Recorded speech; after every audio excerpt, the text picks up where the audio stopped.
Okay, we're going to work through the very first question here and all the aspects of it.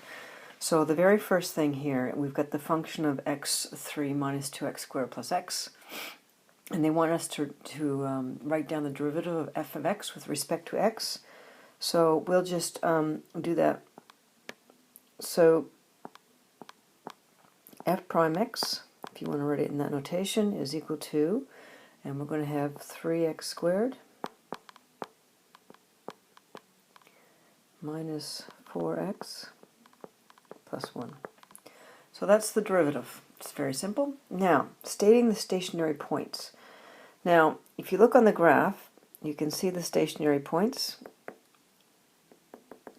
the max and the min, but you've got to do this with calculus. So to find max and min points, we basically have to make the derivative, 3x squared minus 4x plus 1 equals 0. And then we solve for x. And in this case, because we've got a parabola as the gradient function, we're going to get minus 1, minus 1. So we basically get x is a positive 1/3 or 0.333, x is equal to 1. Now, we're going to have to get the coordinates of these things. So we have to plug these back in because we need the y values for this. And do the math around that.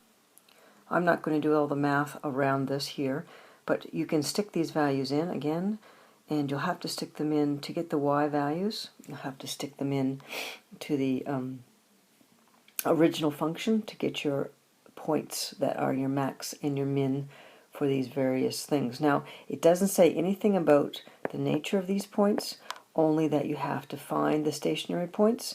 And so the stationary points in this one are 1/3 and 0.1481 and 1 and 0. So you can see that on your graph, again, you need to not shy away from the idea around having the graph up and identifying that these seem reasonable as far as the points go. So that's the first bits, finding the derivative and finding the stationary points, and sketching the graph of x shouldn't be a problem. Now the next part is to find the interval over which f of x is increasing. So again, you can get this off the graph, and so you find your max and your min points, and you can see that the graph on this side of things is increasing, on this side is increasing, and then in between those points that you have, the max and min points, that's all decreasing. And these are increasing.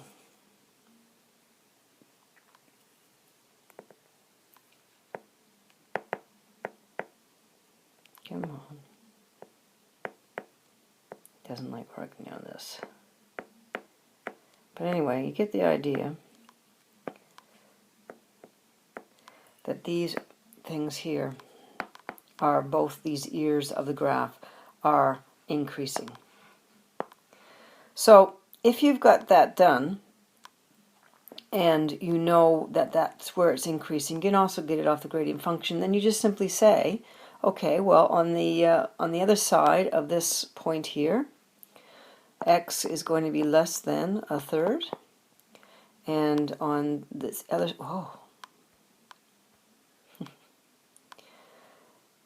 on the other side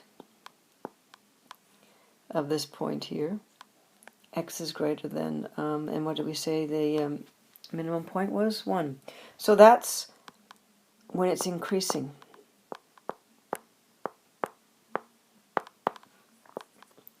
So you have to actually state that interval. So that covers when the interval over which f is increasing.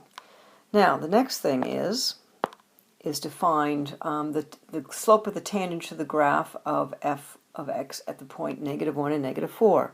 Now again, I'll just write it like this, doesn't really matter.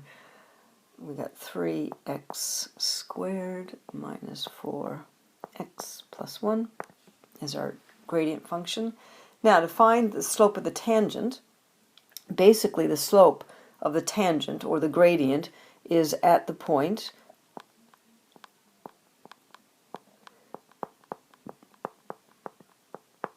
when your gradient function, when the x is -1, you stick that in and you figure out what it's going to equal, because what it equals gives you your gradient at a particular point, and it gives you a gradient at -1.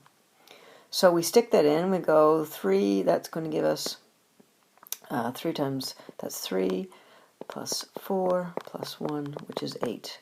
So 8 is the gradient of a tangent at the point. So we have that much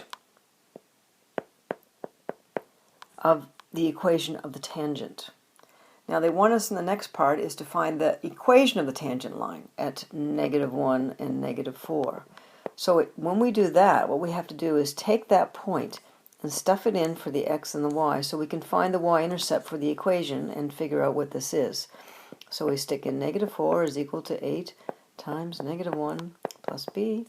-4 is equal to -8 plus b. b is going to be 4.